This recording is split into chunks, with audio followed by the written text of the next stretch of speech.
Hi there. We are officially starting our next unit, interest groups. And before we start, I want to talk to you very briefly just about a couple of reminders and expectations.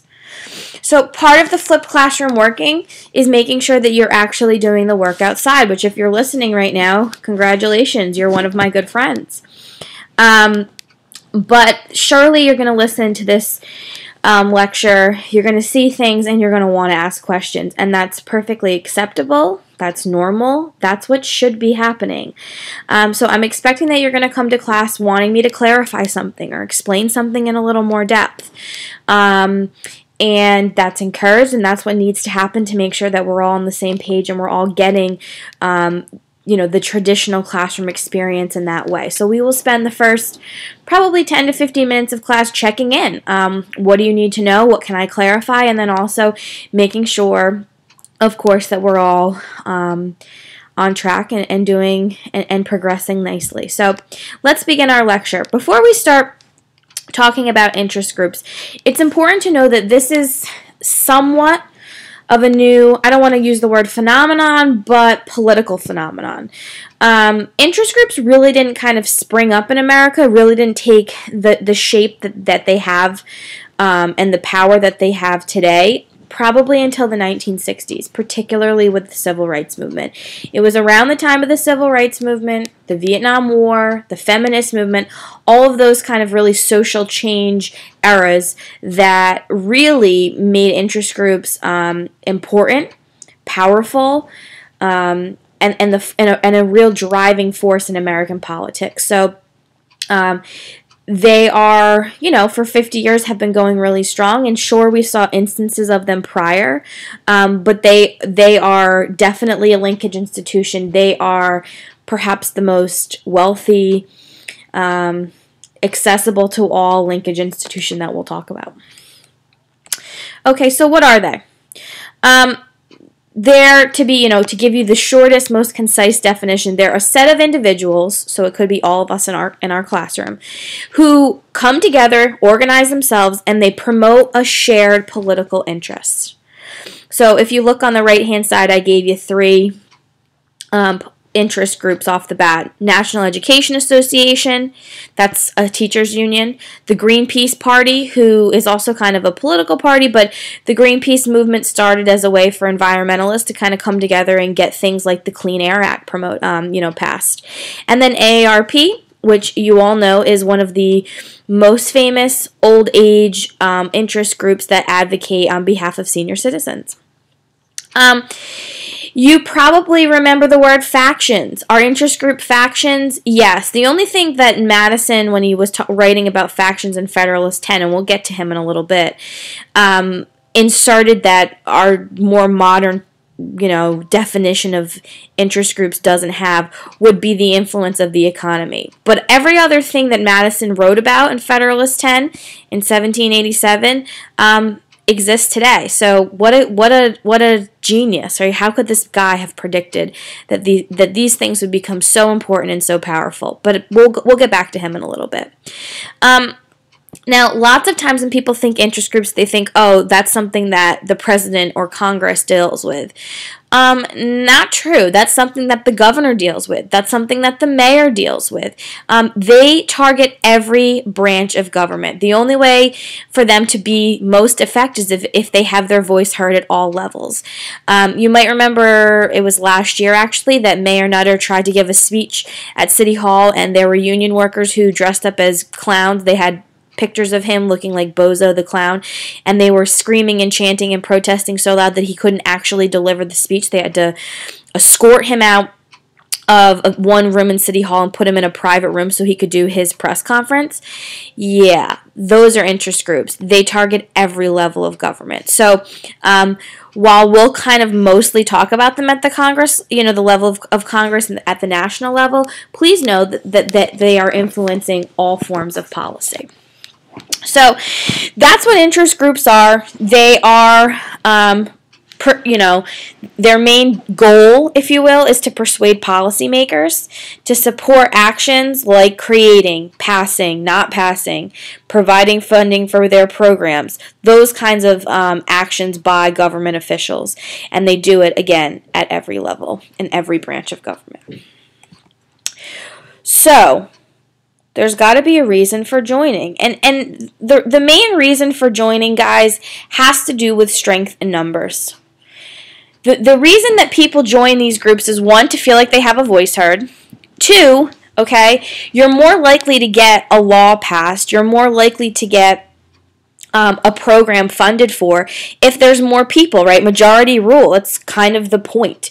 So interest groups are really able to get people to join their organization based on educating the people who they want to join, and then the fact that there's got to be a common interest. I mean, you would be surprised. Now, there's large-scale interest groups, and we'll talk about that in a little bit, and then there's small-scale. There's gardening interest groups, literally, because there are people who love gardening, and they want to, support laws that, allow people to purchase seed and all of that crazy, and not cutting down trees and all of that stuff. So, there's literally thousands of interest groups. You could form your own as long as you could have people who would want to pay you and join to be a part of it. But the reason for joining really has to do with strength in numbers. You're more likely to get your voice heard when you have more people standing behind you saying, we want it too. Let's talk a little bit about the functions of interest groups. So I gave that to you as a main category, and we're going to go through them piece by piece. So representation. Part of the function, and when I'm talking about function, I'm talking about roles and goals. Those words all kind of mean the same thing here. When we're talking about our first one, representation, what interest groups suggest is that they provided a link to members to the government that political parties and the media don't. So the media reports on story and informs us and plays all of its role as gatekeeper and all of that. And political parties are a way for us to support a political candidate that we like, and also to be with people that are like-minded. But interest groups are different in the way that, think of the people you sit with at lunch for a minute. Most of the people you sit with at lunch are like you. They like things that you like. They might be in the same classes as you, okay? So your interests aren't just that you both like football, but it's that you both like football, you both play on the football team, and you've known each other for 10 years, also helps, and you both happen to, at lunchtime, really, really, really like to have sports talk. That's an interest group. Now, you all in the same, I'm trying to think of what class. I think lots of you are in Miss Howell's class. So all of you in Miss Howell's class might sit relatively close to each other. That would be a political party. But lots of you are different. Okay, the thing that Clarence and Jacob are talking about at lunch is probably very different than what Kanaya and Alize and Marielle are talking about at lunch. So interest groups kind of bring you even closer to a set of people who have the same mindset as you, and that's extremely important. And because there's strength in numbers, like we just talked about a second ago, okay, these people who all have the same kind of like-minded interests, whatever it is, let's talk about these gardeners again, this gardening club interest group, okay? They all have gardening in mind. They have lots of people behind them, and they're going to likely be able to spread their message and get more members to want to join that way too. So it really is a unique way for you to talk to the government, to link yourself to the government, and then to feel like your voice is being heard by the government because you have lots of people like you shouting the same chant, if you will. That was a little alliteration analogy there for you. Participation. Of course, it's not just enough to be a part of the member, to be a member of the interest group. You have to get these people to actually go out and vote for the right candidates. So, if we go back to our gardening club, let's say this gardening club in the city of Philadelphia, they want to do a gardening week where everybody in the city can put like little boxes outside of the front of their house, and they're going to award some kind of prize to it, and the city doesn't want to waste money or time promoting such an event, but this gardening club does. All right, well, maybe they've tried with Nutter won't help them get this. Maybe they've tried with certain members of city council and they won't pass this piece of this piece of legislation. So the next go round, the next election, there's a candidate who said they will back the gardening club. That gardening club is going to make sure all of its members go out and vote for that candidate. Let's talk about a national one, the NRA, the National Rifle Association. They supported Mitt Romney. Part of the NRA's big push the last weeks before the election wasn't just look at the candidate we've endorsed and supporting. It's get your butt up off the couch and make sure you go vote for him on November 11th. So it's not enough just to be part of the interest group. Participating is the other big factor. Educating. Part of the function of interest groups is to let its members know what's going on out there. And they distribute information, political information, of course, but also just kind of anything. So AARP is going to talk, of course, about Medicare and Social Security, but they also might, distribute information about some new medicine that helps with arthritis, right? Senior citizens tend to have arthritis. So they do it a lot through magazines. AARP has its own magazine. There's Michael Jordan on there. Yes, he is a member. He's over 50. Commercials, you see them all the time, right? They have AARP health insurance, like discount programs. They have all kinds of stuff that they offer to their members. You can even get, I think, discounts at places to get your coffee and to go out to lunch if you have an AARP card. So they do it through commercials. They, of course, do it now through their internet site. They hold conventions. I'm sure you can all imagine what an AARP convention would look like. It's usually held in Florida, and I'm sure it is a rockin' time. And then workshops. So think of an older senior citizen who maybe doesn't know how to use a computer. AARP might hold a workshop teaching them some basic computer skills. Why? So that person can go online and donate to the candidate that AARP is telling them to vote for.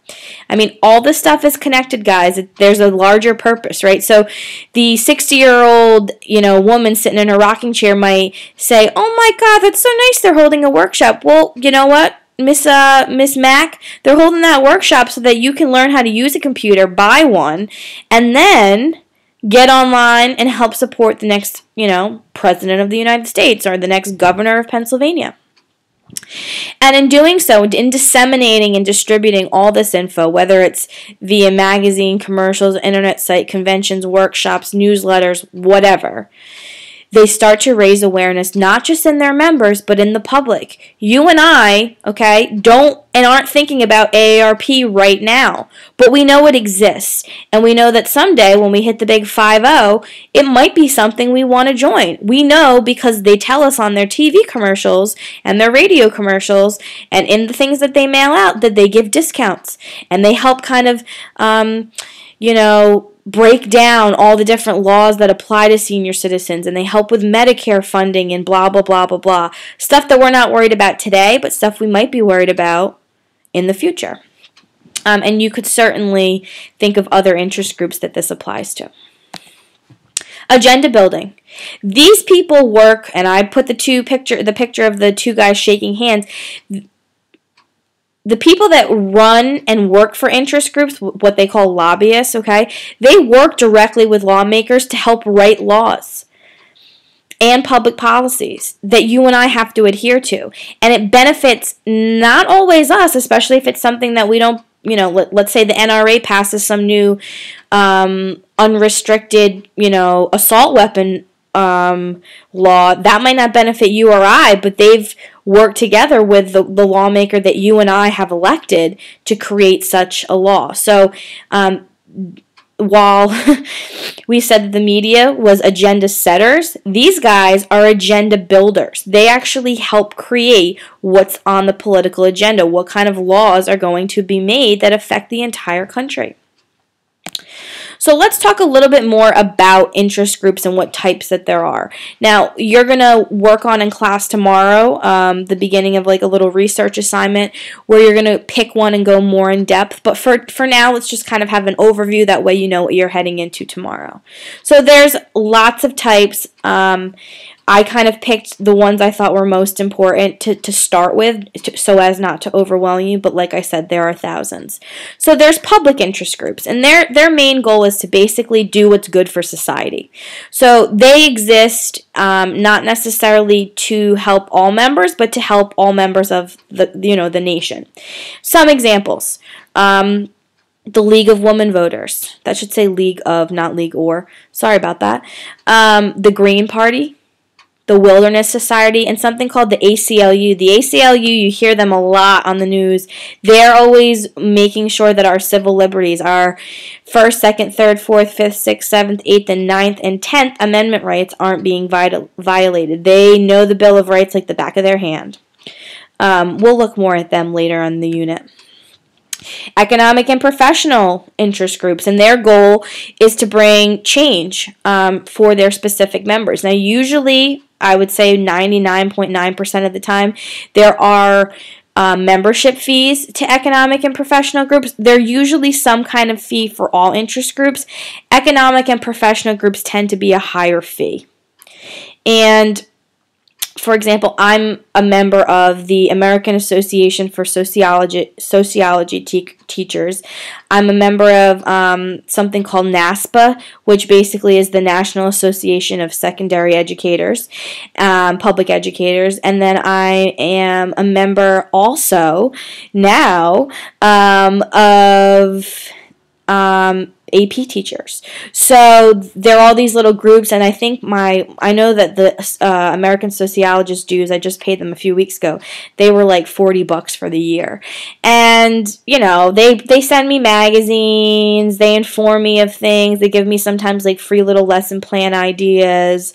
I can put it on my resume that I'm a member of this group, but I know that they're advocating on my behalf when something comes up in education, not necessarily sociology, but education as a whole.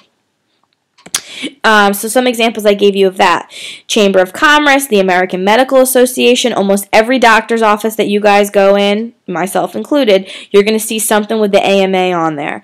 The American Business Association, and a branch of that, the Better Business Bureau, you can call and report businesses that, are doing things shady. And then I'm going to give you another teachers union, the National Education Association. Their main goal is to bring change for their specific members. Single issue and ideological groups. Now, I know that I neglected to put and professional and ideological groups on the lecture notes. I wanted to add that in last minute, I decided, so just make sure that you add that in when you have a second. And I'm going to slow down a little bit. So, part of the goal here for single issue and ideological groups is to get government action on one main overarching issue. So they typically have like one set goal, one set issue that they're fighting for, and they really focus solely on that. The Right to Life League. These people obviously do not like abortion. They think it's a terrible idea, and they're trying to make sure that no laws ever get passed that support it. The National Abortion Rights. They think the opposite. Okay? They, want people to be able to have the right to choose if they want an abortion, and they're advocating and trying to get laws passed that support that idea. National Rifle Association. Their big thing is not having gun control, not banning assault rifles. You're keeping the Second Amendment alive and well and good. Mothers Against Drunk Driving. I'm pretty sure you all know what they're trying to advocate against. And then the Christian Coalition, okay? Now, they might advocate on more than just a Christian-based issue. They might, take into account gay marriage and abortion, but their platform, their main thing that they're advocating for is Christianity, okay, Catholicism. Types of interest groups. So the last one is what we call a PAC, a Political Action Committee.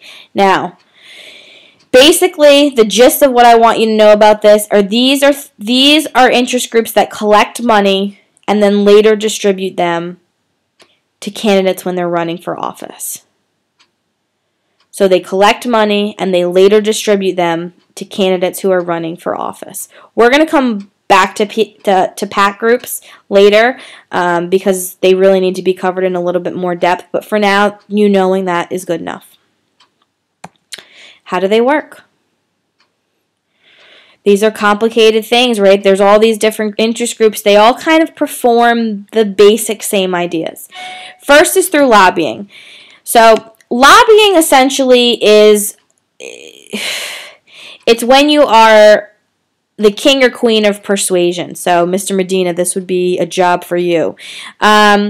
Interest groups, what they do is they hire specific people to meet with members of the government and to discuss their interest group's particular concern or issue. So somebody from the NRA, okay, they hire certain people to go on the NRA's behalf and talk to these members of Congress about, getting rid of a assault ban rifle, a ban on assault rifles, So they would sit down with members of Congress and talk about, why it's important and why it's necessary. And they might tell stories about, people who have been, their homes have been invaded and they needed to use guns for their own protection and yada, yada, yada. They would really go and sit down and have kind of these, candid talks with members of Congress. Now, you're probably, hopefully thinking, how the heck do they know these members of Congress? Well, typically lobbyists have either worked at some point either at the White House, maybe in the Capitol building, maybe they have some kind of connection to, their so-and-so's friend's, cousin's, girlfriend's, brother type of thing, and they have some kind of connection in either the House or the Senate that gives them clout, gives them appeal, lets the people know that they're legitimate and that they would be good to talk to. Sometimes they're retired Congress, men or women. So they've served for 10 years, they get out and they go and work for a particular interest group as a lobbyist. You make a lot more money as a lobbyist than you do as a member of Congress. These people make hundreds of $1,000s a year doing what they do, which is why interest groups are so important. Because if they're paying all these people to hundreds of thousands a year, think of how much they're collecting from their members. But they need to have some kind of connection, and they use that particular connection to get their interest heard. So these interest groups hire these specific people because they know that when they walk in, to the House or the Senate, those people, those members of Congress, are going to listen to them, and that's extremely, extremely important. Litigation is the next one. Litigation is just a really, really fancy way of saying suing. Okay? Interest groups, yep, they sue people. They sue all kinds. They sue the federal government. They sue state governments. They sue local governments. They'll sue government agencies. They'll sue corporations. Basically, anyone who threatens to violate their policy or law is, up to be sued. And if you think of important court cases like Brown versus the Board of Education in Topeka, Kansas, okay, this guy Brown wanted his kid to go to one school. They didn't want her to go to that school because it was, she was African American. He wanted her to go to the white school because it was closer to their house. It went all the way to the Supreme Court. And the people who paid for Brown's lawyer, he couldn't have afforded that. That was an interest group. They were known, and they still exist, as the NAACP. Okay? So when someone's First Amendment rights have been violated, they usually reach out to the ACLU. Okay, if someone's saying, freedom of speech or freedom of expression, they reach out to the ACLU, and the ACLU will sue on their behalf.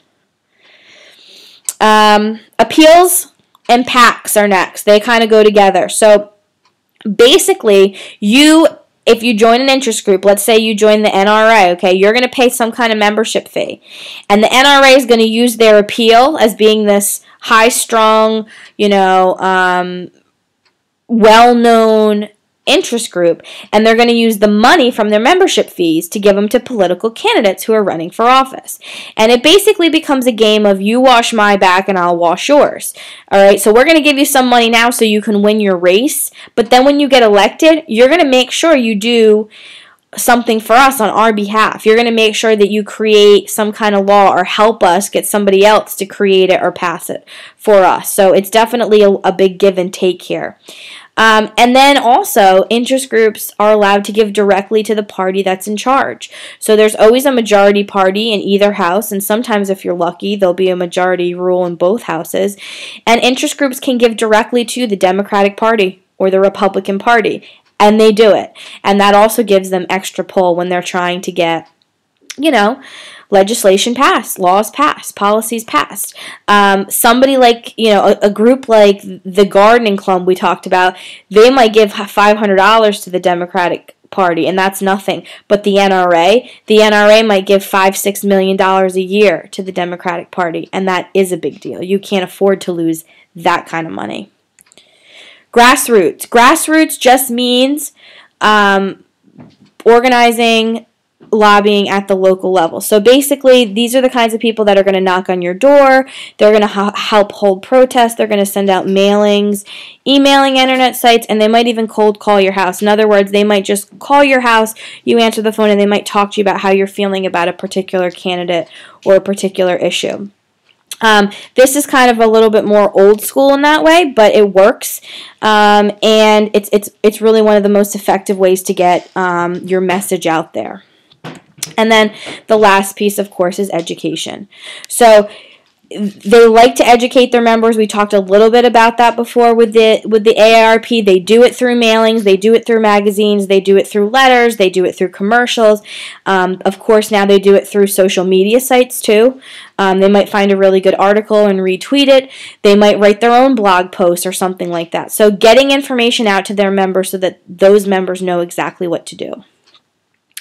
All right, last go around here. Theories of interest groups. You might remember at the very, very beginning of the year, we talked about Madison. We talked about Federalist Number 10, which was what he wrote as part of the Federalist Paper series. And basically, Madison had warned us against factions. He warned us that things like interest groups were going to pop up. And basically what he said was, they were a necessary evil. They were good because it let people have a voice in politics, which is what, democracy or republic is founded on. But he also said that they could be bad. They could divide the nation, and that could lead to bad things. So he sort of anticipated that there would be a power struggle when it came to interest groups.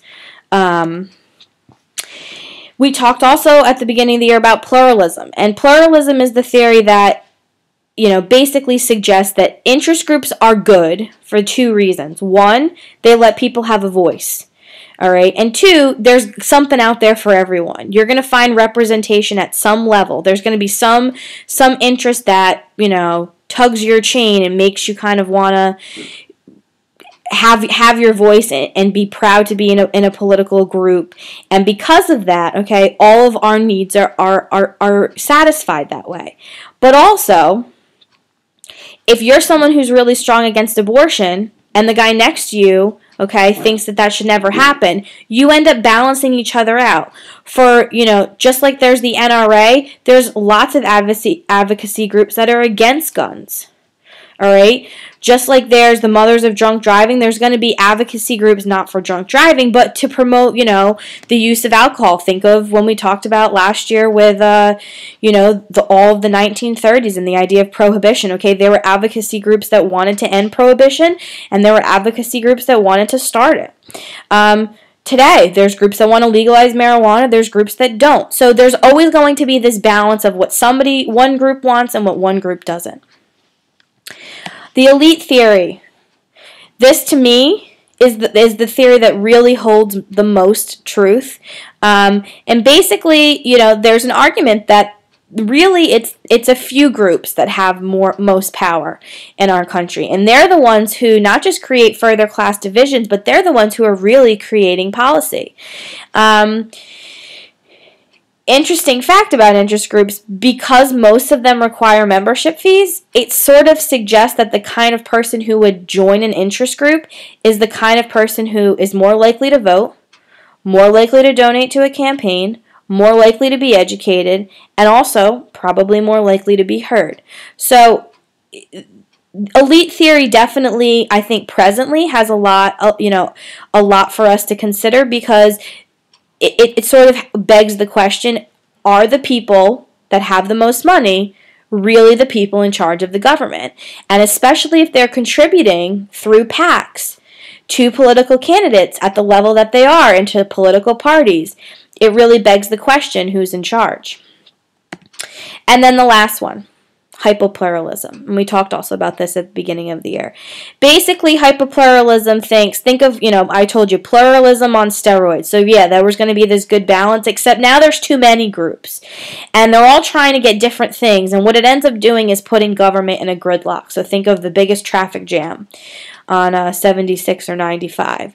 And basically, because there's so many whose all of their voices are trying to get heard, what ends up happening is nothing. Nothing really gets done. Focus is lost, and people aren't really in a position, Congress people aren't really in a position to do the things that they said they were going to when they're running.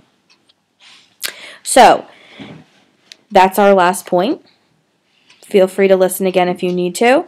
Otherwise, I will see you in the morning.